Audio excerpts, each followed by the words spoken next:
kamu duduk gitu. Seno mau ambil bangku aja nggak boleh, duduk bisa duduk di lantai kan.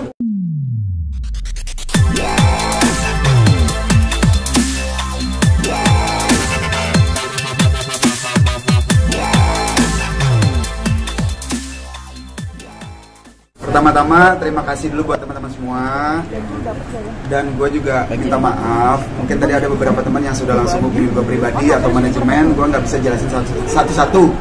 Nah makanya ini pas banget sekarang ini, kita habis dari dalam tadi di Mabes, kita coba untuk sharing, tanya bagaimana menyikapi kejadian yang kami alami.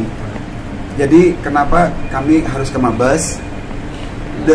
Lokus deliktinya kejadiannya memang di Johor di Malaysia.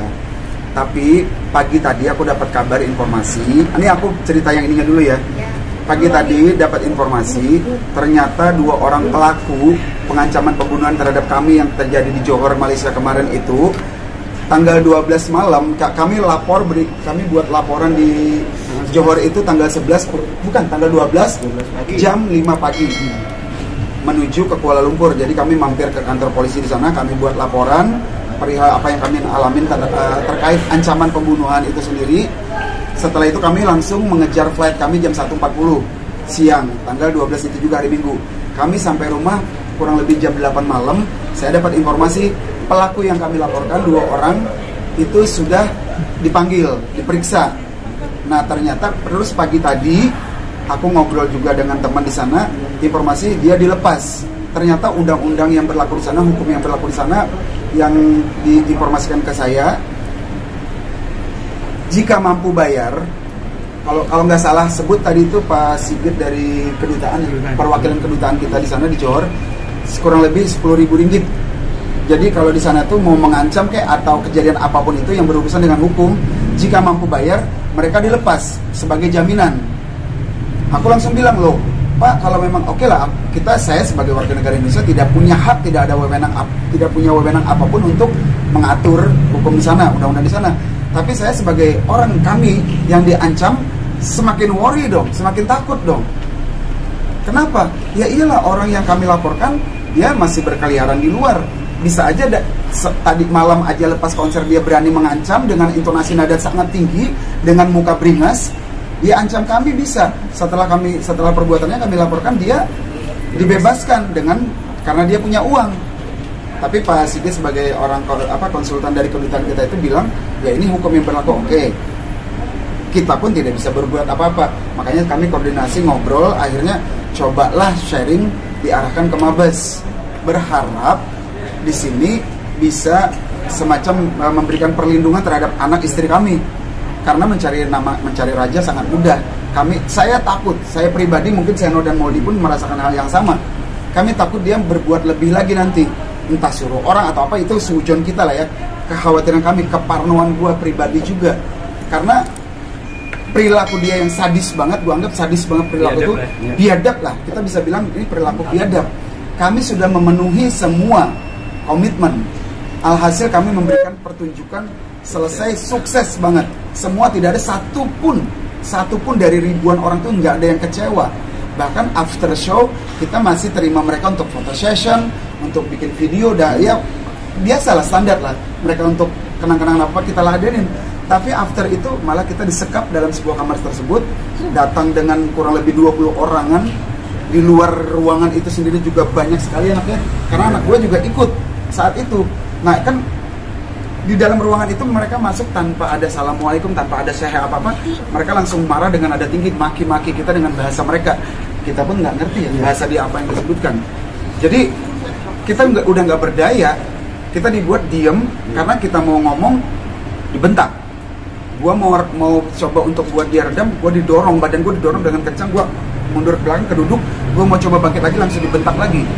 You mati, you orang Indonesia tak boleh macam-macam di sini. You orang Indonesia tak boleh macam.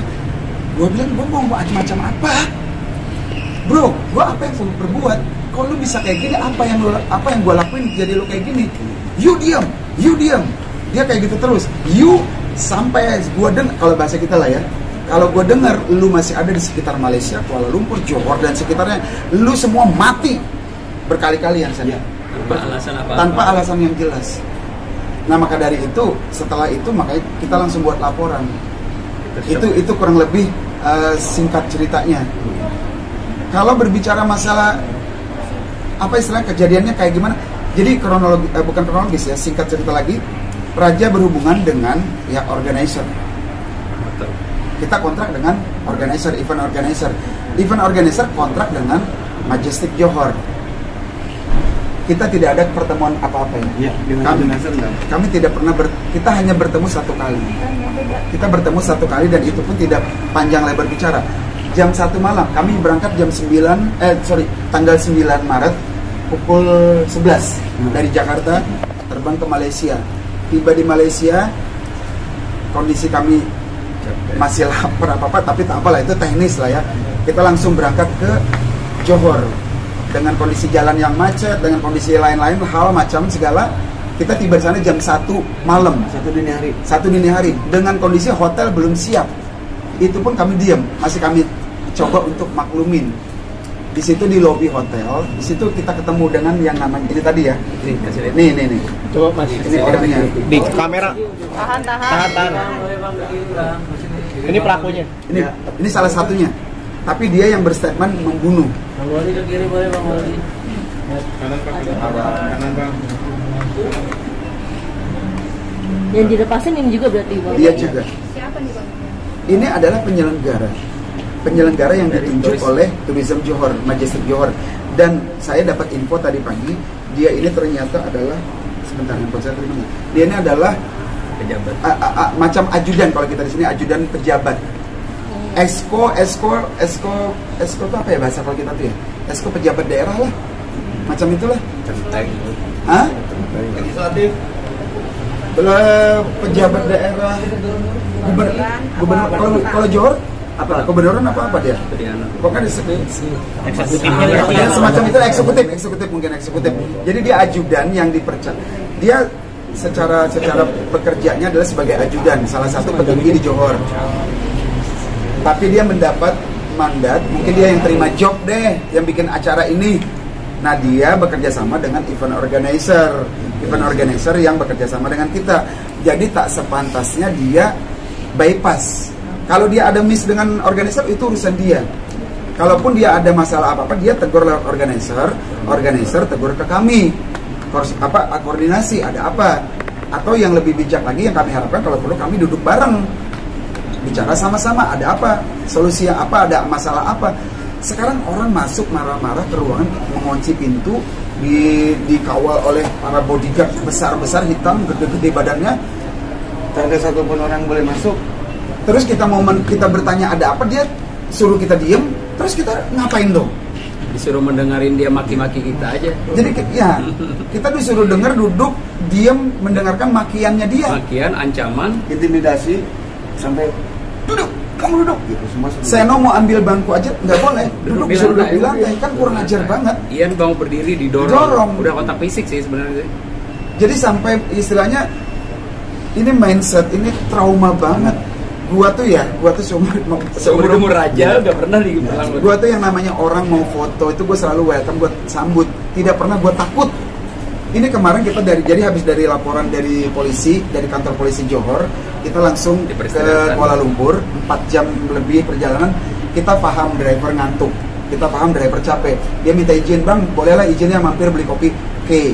Begitu beli kopi di peristirahatan di pom bensin, nggak tahu ya, secara kebetulan kita parkir mobil di belakang, berhenti sedan isi bensin, bukan siapa-siapa, nggak ada kenal apa-apa, tapi anak muda. Kenapa gue bilang gue tahu anak muda? Dia turun, tiba-tiba berempat turun, driver beli, gue mau kencing ke tandas lah, kalau bahasanya ke toilet.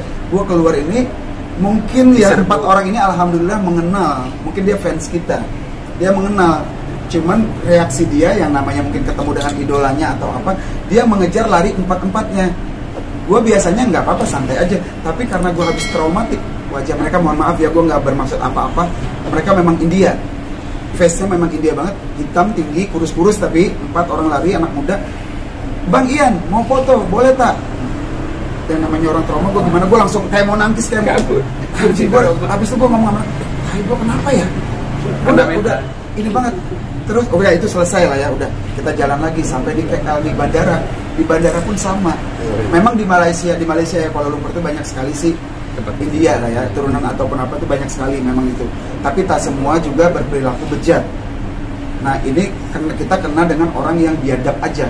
Akhirnya traumatik gua tuh terus menerus di bandara pun banyak yang mau foto di lounge. Kita di lounge nunggu flight.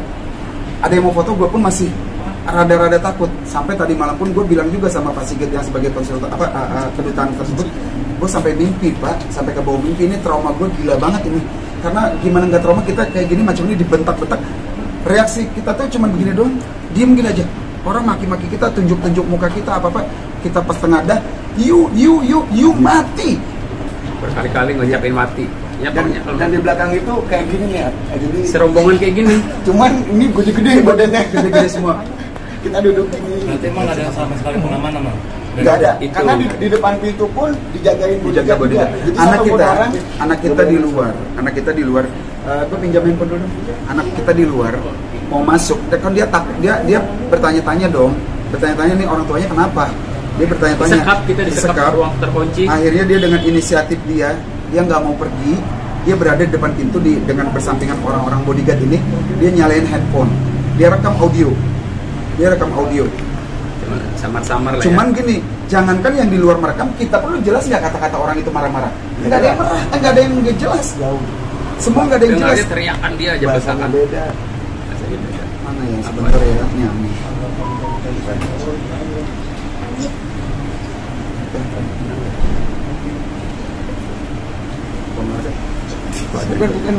Oh ini sorry, ini dia nih.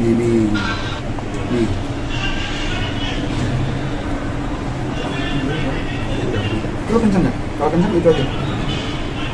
Ada bukti video Bang? Ada bukti video. Ada yang kencang nih.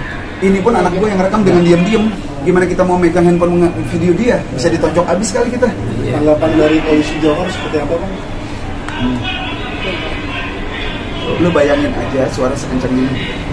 Ini di dalam ruangan. Dari ruangan. Di luar. Kan ini yang rekam dari luar, dari balik pintu. Ya berani ngerekam kita. Suara dia. Ini memang terjebak ya Bang di dalam, tidak ada yang menjaga dan juga Bukan terjebak, dikondisikan. Asumsi kami dikondisikan. Karena apa? Lepas konser, dia giring kita ke ruang ke backstage. Dia bilang ada dari kementerian, ada dari kedutaan, ada dari petinggi Malaysia mau jumpa awal. Mereka fans sama Raja. Mau foto. Ya kita welcome lah. Maulah kita ke belakang, kita tunggu.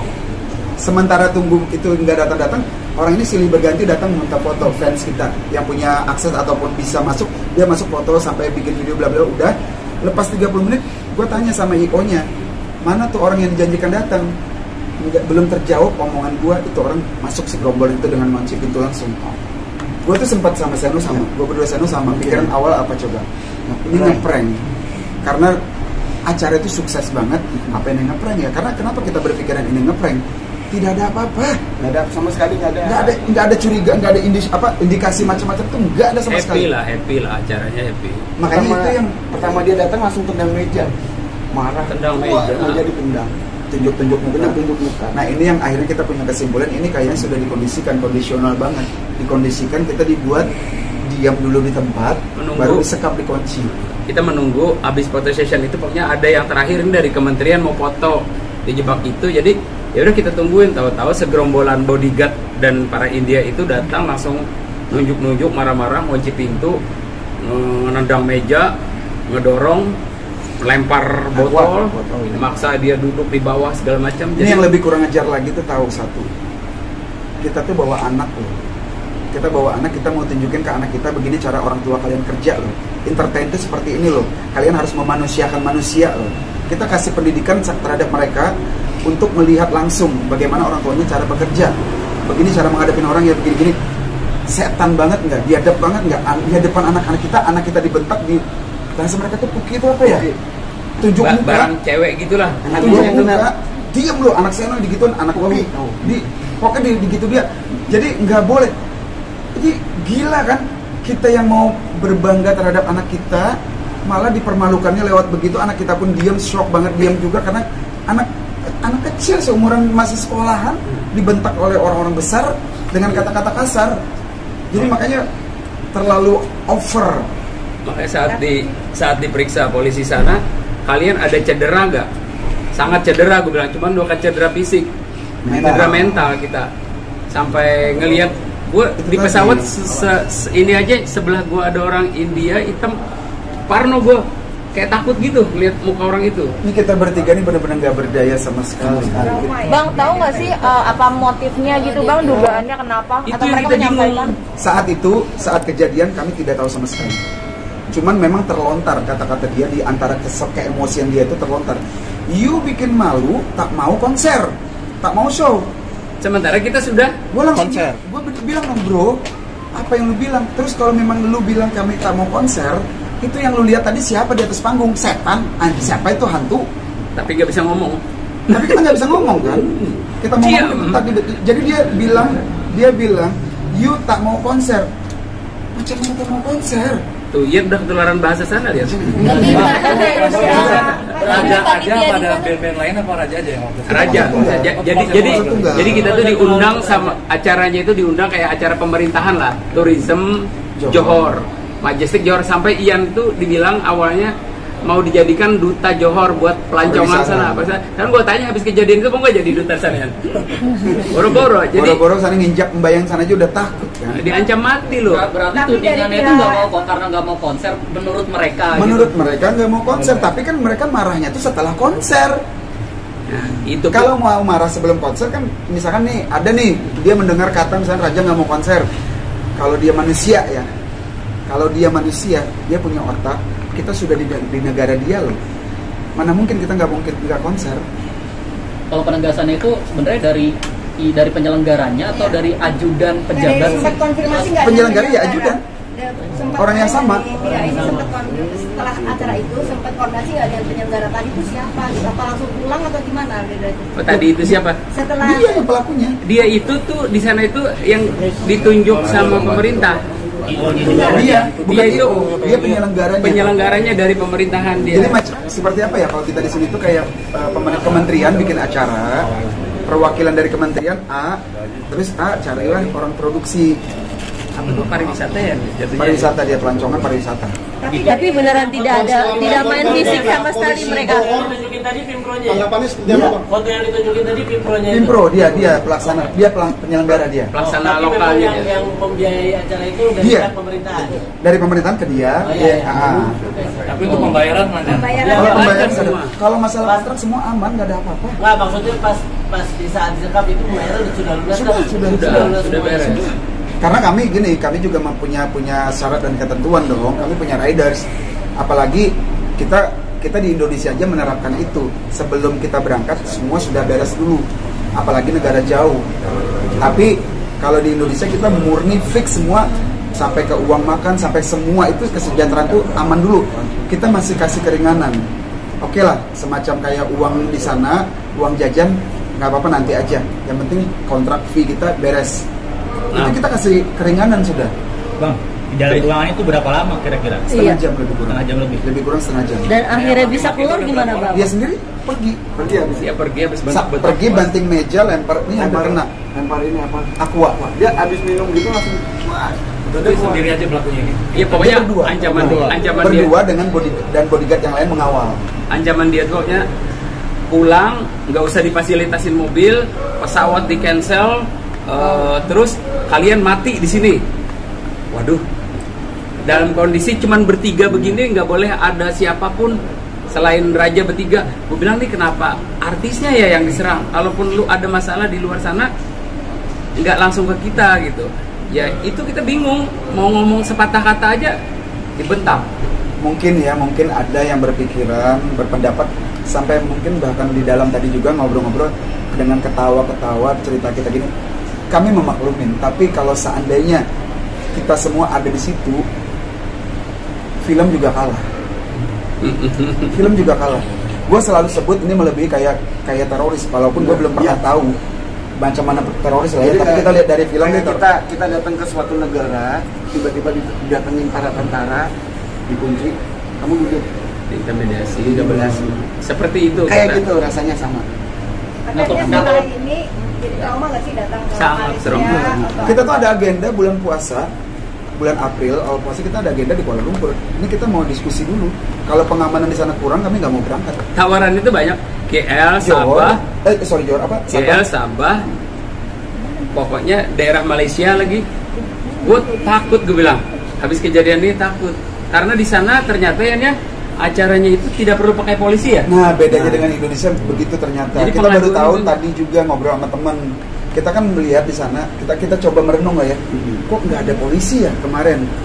Ternyata pas menurut teman yang di sana nggak tahu sistem atau kebiasaannya memang tidak ada polisi macam kita di sini. Kalau kita di sini kan selalu ada tuh polisi untuk keamanan, baik itu untuk acara ataupun artis.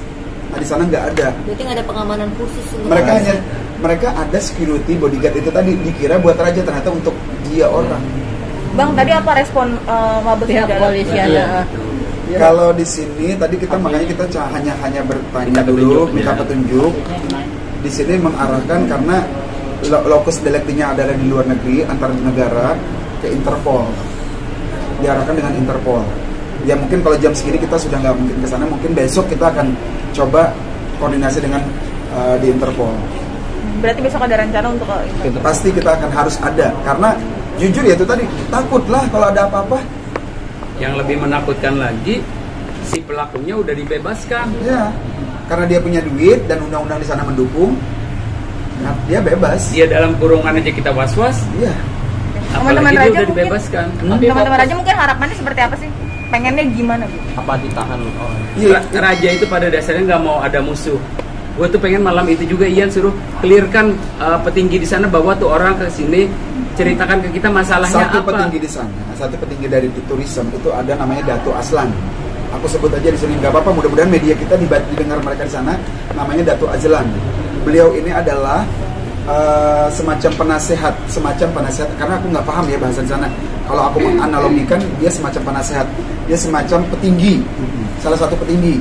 Dia datang ke hotel, ke kamar setelah kami diintimidasi, kita mau packing, di sela-sela packing dia datang, dia bilang, dia minta maaf, buat aku maaf. Nah inilah, dia datang, dia ngobrol, Ian, saya beri jaminan kamu, dengan kumpulan raja saya beri jaminan kamu, sampai Kuala Lumpur kamu aman, saya garanti. Aku sempat mikir, kamu jamin kami sampai Kuala Lumpur, di jalan macam-macam, tak tahu terjadi apa-apa, macam mana? Dia diam. Gini aja deh, Dato, aku manggil beliau karena beliau petinggi, aku hargain beliau, aku panggil Dato. Gini aja deh, Dato, boleh tak kalau memang Dato seorang petinggi, Dato kenal dengan mereka yang punya pelaku ini, saya tahu, boleh nggak Dato jumpa beliau, mereka, Dato minta surat pernyataan. Waktu itu ya malam kejadian setelah itu, sebelum kami melaporkan ke polisi, Dato tolong mintain pernyataan dari yang mengucapkan ancaman buat cabutan. Dia cabut ancamannya secara tertulis. Apa jawaban seorang petinggi? Itu bukan urusan saya, tak bisa jamin itu urusan event organizer. Damn, fuck lah gue bilang. Dia nggak bisa garansi, saya cuma bisa garansi kalian selamat sampai KL. Itu aja ngomongnya. Tapi dia tak jamin orang itu mau cabut. Iya. Artinya masih boleh, pengancamannya itu masih berlaku. Tadi siang setelah gue teleponan sama teman gue di Kuala Lumpur, baru katanya ada Dato Aslan nih hubungin, macam mana Ian cabut ancaman ini, orang ini boleh nggak cabut ancaman, gimana nih ininya. Gue bilang kita ikutin aja prosedur yang berlaku, kami sudah melapor kok, ikutin aja ketentuan undang-undang di sana seperti apa, hukum di sana seperti apa, kita ikutin aja.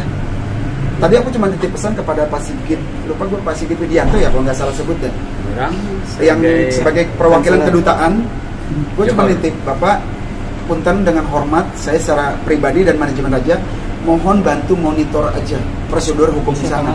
Saya nggak mau ini berhenti di tengah jalan. Jalankan sesuai undang-undang yang berlaku, ketentuan hukum yang berlaku, itu aja. Dan tapi di sisi lain, jujur, saya mewakili teman-teman Raja, saya respect sama kepolisian sana. Saya terima kasih banget. Kami dari manajemen Raja mengucapkan terima kasih terhadap kepolisian Johor. Respect, cepat, good banget itu. Itu baru apa namanya ya? Tindakan cepat untuk mengamankan. Bang, tapi biasa ke Interpol itu agendanya hanya untuk permintaan perlindungan atau ada menuju ke arah laporan? Kalau laporan kan sudah, laporan sudah di lokasi kejadian.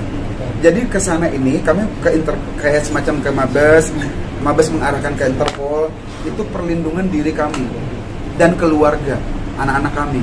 Kan kita tidak tahu ya sifat manusia ya. Siapa tahu dia dendam, siapa tahu dia suruh orang, bayar orang untuk celakain kita, nauzubillah min dzalik. Ya, anu aja waspada. Ya. Besok rencana jam berapa? Iya. Aku koordinasi dulu. Oh, nanti berkabar aja berarti ya. Iya. Ya, udah. Terima kasih banyak ya. Ada video.